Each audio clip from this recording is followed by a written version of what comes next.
Hi, everybody. Welcome back to the Skookum Report.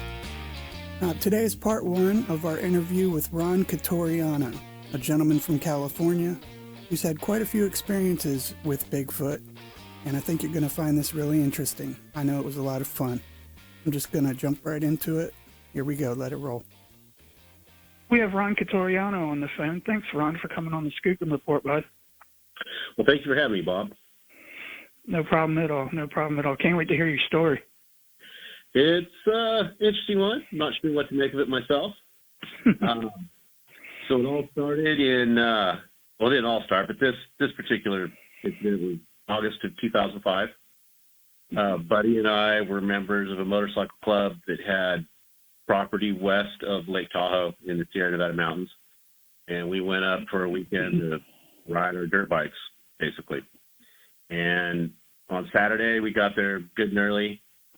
We were going to do just a long day ride through the forest, pretty much no trails, no roads, just working our way through the forest and that. Pretty much uneventful, except for when we were working our way through this little kind of a dry creek bed, we noticed that there were these scat piles on rocks scattered down the creek bed, spread over, I don't know, several hundred yards. And they were distinctive enough that my buddy stopped and looked and said, "Look at that." And I look at it and, you know, they look like big, giant human turds. Right.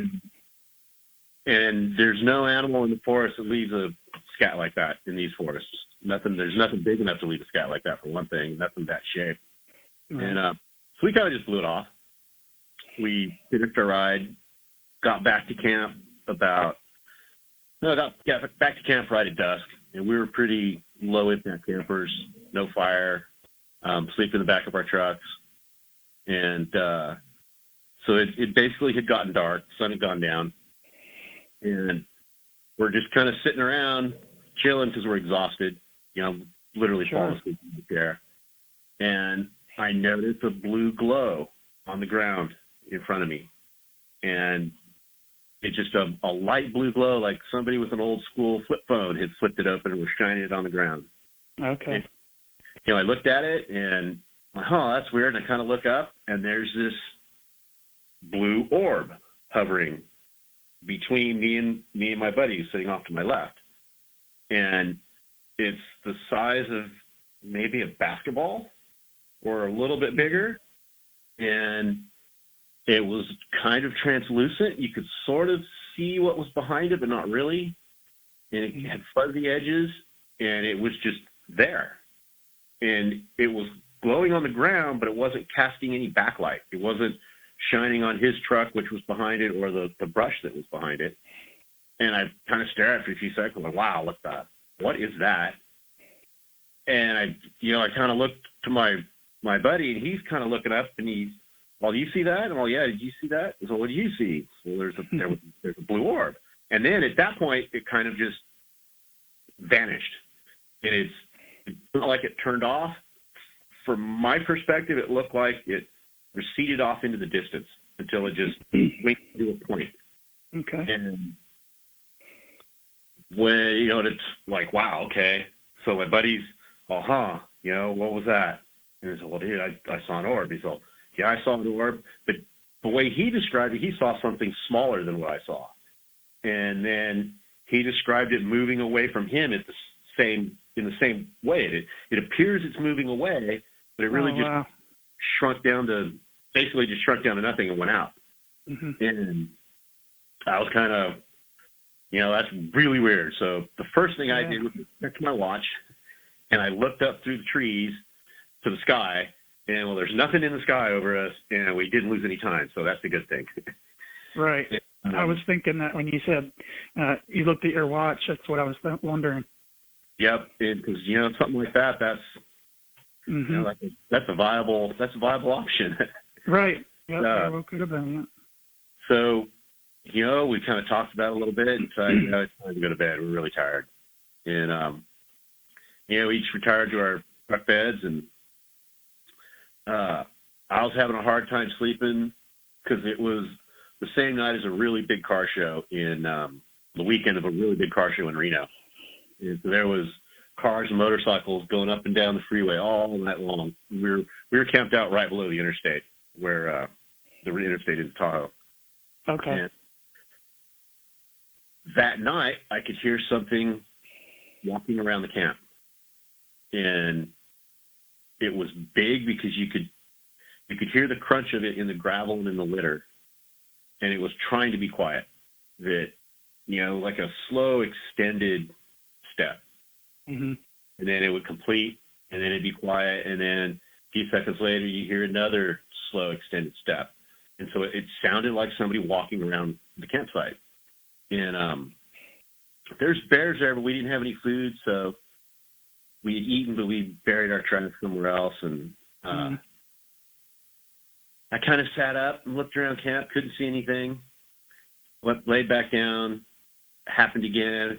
It basically went on for probably a half hour, but I never saw anything. You could hear something moving through the brush, other than just the footfall. And that was pretty weird. In the morning, when I got up, we were planning on riding the next day. Now, did your buddy hear that same? Yeah. So when we were talking, okay. He said, "Hey, there was something at camp last night." And well, yeah, I heard it too. He says, "Yeah, it was walking around in the brush behind my truck, and it seemed like it circled the whole camp." And I said, "Yeah, I think it probably went on for a good half hour." He said, "Yeah, I kind of poked my head up, but I didn't see anything." And then he's all, "I don't want to ride it. I'm going to go home." And after that, he wouldn't talk about the orb thing at all. Period. The few times I saw him after that, he didn't want to talk about it. And wow. And I think the whole thing kind of rattled his chain a little bit. Yeah, it sounds like it. It didn't really rattle my chain, but as soon as I got home, I got on the internet, started looking for lights in the Tahoe National Forest. And sure enough, I came up upon people reportedly seeing what they were calling the Tahoe ghost lights. Okay. And they would see these lights off in the forest where you shouldn't see lights. And most of the stuff that I'd read back then was associated to the spirits of the tragic Donner Party that got stranded in the snow in the 1840s and resorted to cannibalism to survive. Right. The interesting thing is where we were camped is on the trail. One of the groups from the Donner Party had taken to try and reach Sacramento in the snow and bring rescue. But they didn't make it. They died in the snow, and they died in the snow not too far from where we were.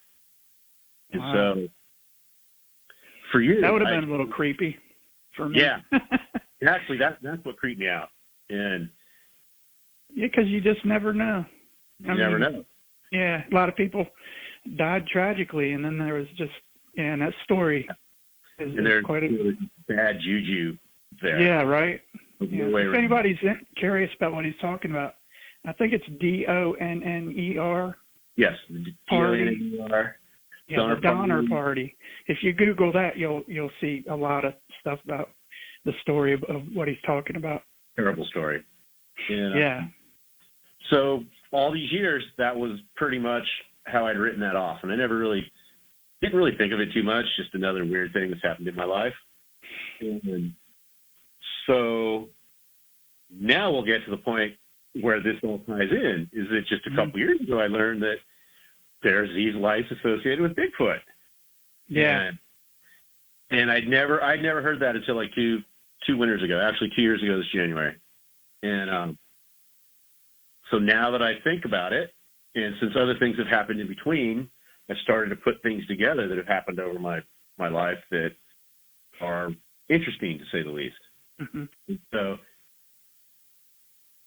even though that wasn't, a really good sighting or anything, but it's just it has things that connect with other things, like the scat piles. Yeah, yeah. And on that little wash we were going down that has scat piles, there were trees that had been small pine trees that had been pulled over into X's across that little ravine.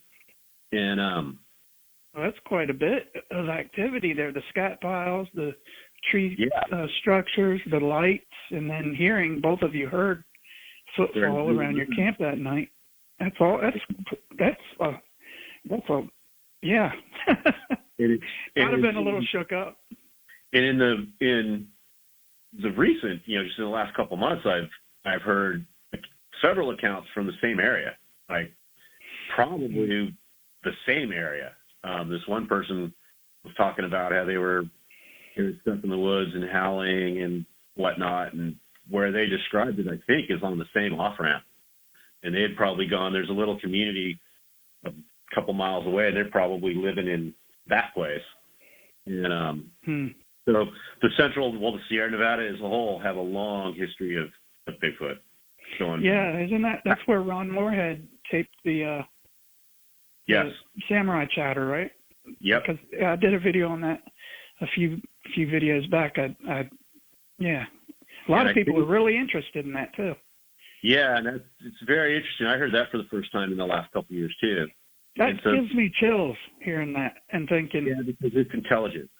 Yeah, and then to double that with, he had the the guy from the Navy, the linguist, look into it, and those sounds were out of human vocal cord capacity for a human to make, either too high or too low or at some frequency. Yeah. And that guy did a lot of what was it? Signal analysis. Like when they have like, I think there was a movie called Wind Talkers or something, where I can't think of the word I'm trying to decipher it, whatever, but you understand what I'm saying. Code breaker sort of type. And and so I don't know exactly where Mr. Moorhead was recording his stuff and where they're going. I have a general idea, because I know the Sierras reasonably well. And in fact, yesterday I was riding my motorcycle up to a peak called Devil's Peak. And Devil's Peak drains into a place called Devil's Gulch, just west of Yosemite National Park. And a place is remote. I mean, it's really, really remote. Wow, what a cool place to live. Yeah, even though there's relatively large towns within a few miles, this one little section of forest right there has been really remote because it's too steep to log. And so there's the Merced River Canyon at one end of it and the park on one side of it. And then there's these just huge steep canyons that are too steep to go in and cut any trees. So pretty much everybody stayed out of there. And there's a few trails going through there, but it's pretty remote. The Devil's Peak and Devil's Gulch are associated to the original California Indian names for those features. Okay. And I remember last time we talked, we mentioned something, when places get their names, a lot of the names like Devil's this or Devil's that usually comes from something either happening there or it stems from some sort of truth about. Exactly. So that particular group in the Chowchilla Mountains, they call the giant Ule.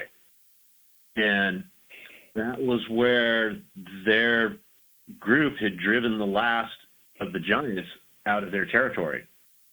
And it was such a big event that they built basically a ceremonial center where all the different groups in the area would come and they'd have dances and whatnot. And that roundhouse, the dance house, is still there. It's like a state historical park. Oh, that's pretty cool. And but nobody realizes the true significance of that structure. And so all the Indians along the mountains right there all have stories about the giant, the Yale. They call him the Miwa, call him Yale. The Yokuts call him Mayak Datat. My Mono ancestors call him Pahizoho. And they're there. And so how about that? In the last couple of years, some things have happened actually on motorcycle rides that have caused me to take a whole new look at this thing. And so I basically grew up in a small town. It was small when I was a child, but it's a major metropolitan area. Kind of a country kid. I grew up on the edge of town, and so I grew up hunting and fishing, and we had family connections with a place in the mountains that pretty remote. And so I up there most of the weekends in the summer, doing stuff as a kid and just whatnot, fishing and hunting. And sounds like a lot of fun, man. Oh yeah, I wouldn't trade it for nothing. And there were times we would be hunting, particularly squirrel hunting, and we get pine cones at us. And my dad and my uncle were always, "Oh, it's just a squirrel in this tree, and he's dropping pine cones on you to try and get out from this tree." And I bought it until one time I saw the pine cone come out of the manzanita brush. It came up in an arc and flew over and landed a couple feet from us. That squirrel's got an arm on him. Squirrel's got an arm on him, exactly. And I'm all, Now, it had to have been a squirrel that bounced or something. So, an 11-year-old will find a way to rationalize something they can't understand. And in this particular place, at night, you would hear the howls up in the high country above it, up in the granite. And it always sounded like a big lone coyote.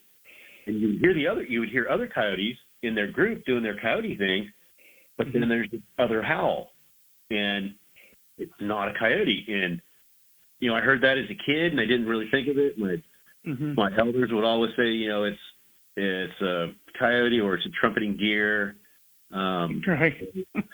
There's a buck in rut, and it's trumpeting, but it would happen in times when the bucks aren't in rut, and it's just one of those things I didn't really think about because I didn't have any background on that. Right, or a reason to question them. Or, yeah. Exactly. And then there were these trails through the brush, through the manzanita. And the manzanitas are really, really tough undergrowth that grows in the Sierra. Okay. And it's not really spiny, but the ends of the branches are kind of sharp. And the wood is so tough that the natives that lived in the manzanita belt, they would make knives out of it. Wow. And so like a little tiny, half-inch thick branch that you think you could just push through, it's like hitting steel sometimes.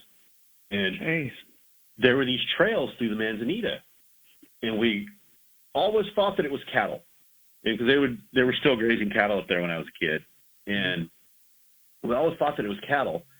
But in these manzanitas, and a lot of times they're kind of overgrown, with manzanitas almost growing over the top, there would be these tufts of reddish-brown fur stuck in the brush. And I didn't think nothing of it. I thought, well, it's a cow. Well, there's no cow with 4-inch long fur. Right. So man. Just those little things you don't really think of as a child. But then as I got to be older, I'm still spending a lot of time up there in this particular place.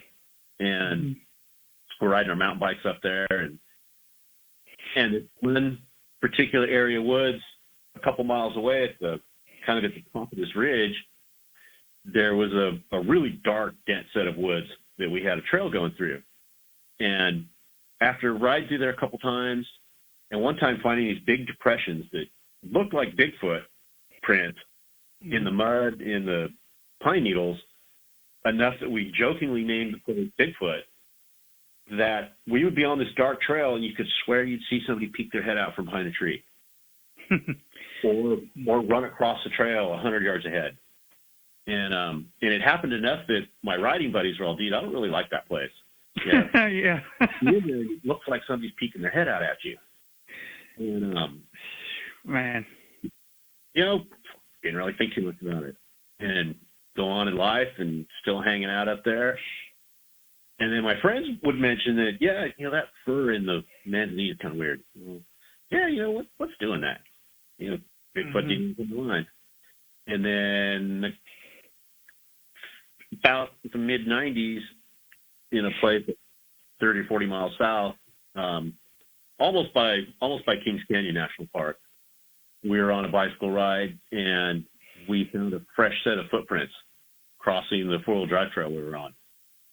And, like, really fresh. Like, my buddy stopped to look at them, and he was maybe yards ahead of me, and I could hear something crashing through the brush in the ravine that he put down into.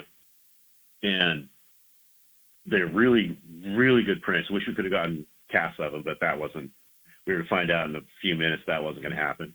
As we continued up the four-wheel drive trail, tracks crossed the trail in probably 3 or 4 places, and maybe half a dozen. And same thing, they were really good prints, and you could see where it had moved off of the mountain, and it sloughed off material off the side slope onto the road, and then it crossed the road. And in one instance, one of them stopped and looked around because you could see it was kind of shuffling around on its feet. Mm-hmm. And then we got up to a spot, and there was a really good print in soft dirt, and we were discussing if we could ride the 35 or 40 miles back into town, get some plaster, and get back up there and make a cast, when some bear hunters in a Jeep were coming down from the high country on the four-wheel drive trail. And they're all, what are you guys looking at? Because we're blocking the trail. We're looking at bear footprints. And he's going, oh, bear footprints? So he's thinking we said bear footprints, but no, I said bear footprints. Mm-hmm. And so him and his buddies get out of the Jeep, and they're all excited. Oh, man, we're getting back ourselves a bear now. Oh, Lord. And they walk up and they look, and, well, that's no bear footprint. That's what I said. It's a bear footprint. And right. they looked at it. They looked amongst themselves, and they kind of went off to the side. They're talking amongst themselves, and they said, well, hey, we'll hop back in their Jeep, and, we're going to see you later. And what are you guys going to do? So we're thinking maybe we can go get some plaster and get a cast of this. And go, yeah, there's a four-wheel drive club having a poker run, and there's like 200 Jeeps coming down the trail behind us. Jeez. Oh, my God, dude. What the luck, man. Mm. Yep. And so they're coming from a place called Swamp Lake, and it's a little lake up in the high country surrounded by granite peaks. And you go up over, I think the first pass to get in there is 9,000, and then there's a small lake, and you go over like a 10,000-foot pass, and then down into swamp itself. When we were climbing up there back in those days, it was all forested, and so you couldn't see, once you're in the trees, you couldn't see where you're at. And it felt like you're zigzagging up the mountain in switchbacks, but it's not. It's kind of working its way around the mountain. So this past fall, I went up there, and there's been a couple of really big fires in there since.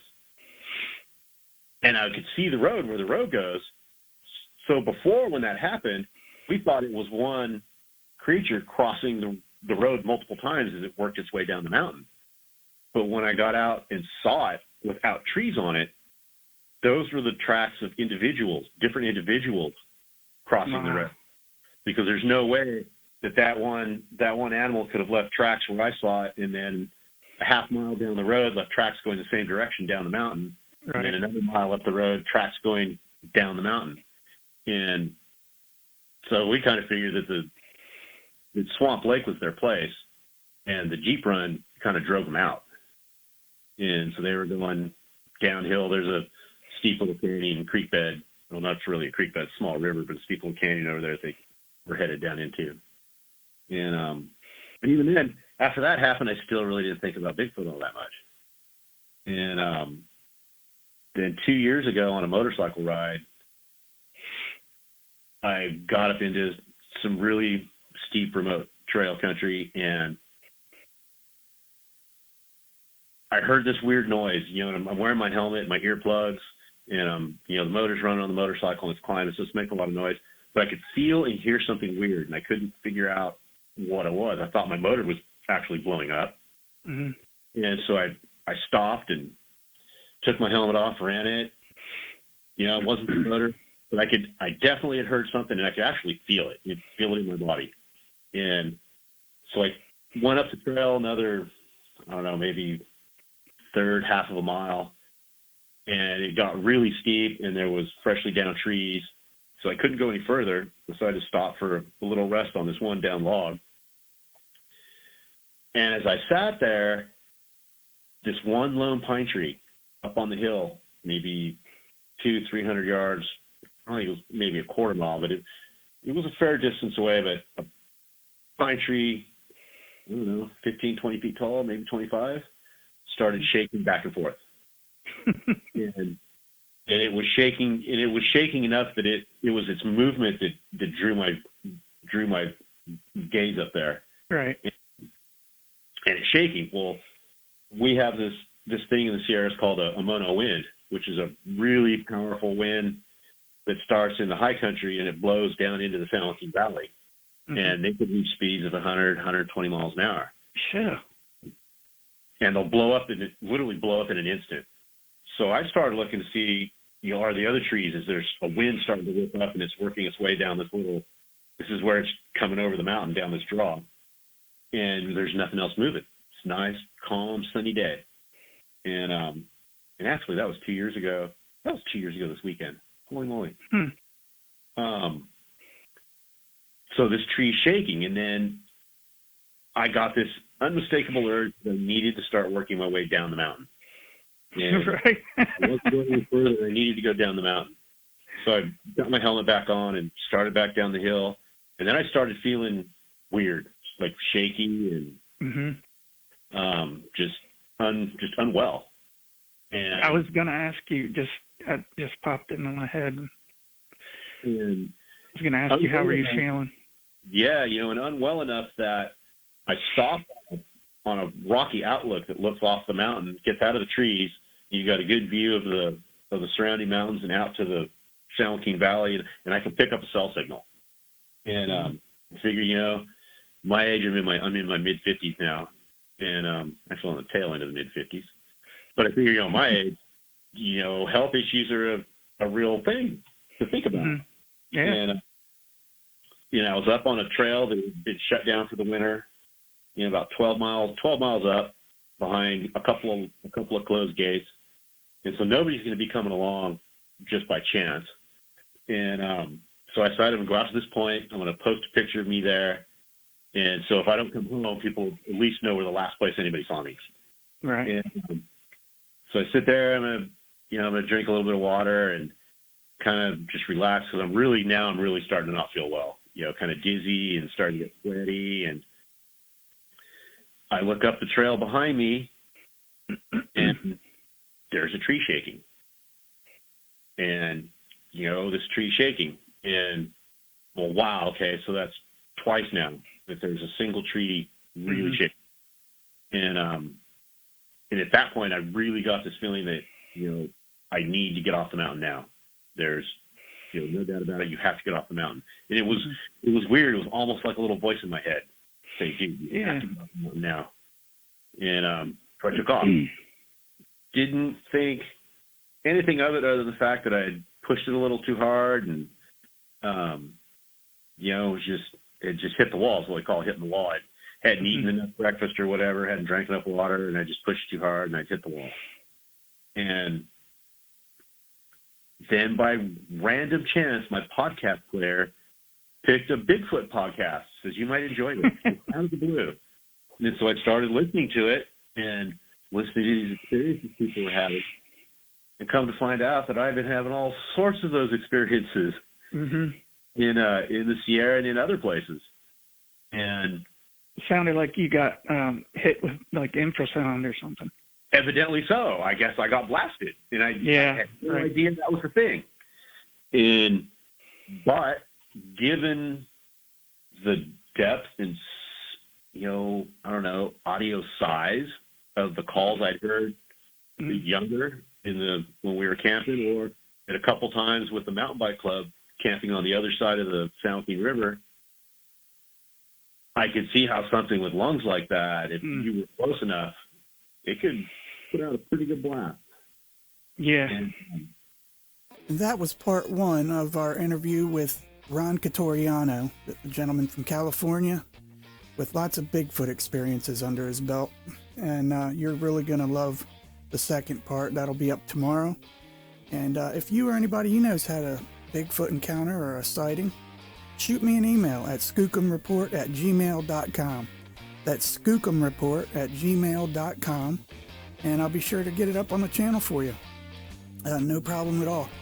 Don't forget to subscribe, hit that like button, and leave a comment and say hi. Love chatting with you guys. I'll see you tomorrow for part 2 of Ron Quitoriano's interview, and it should be great. All right, see you guys then. Bye.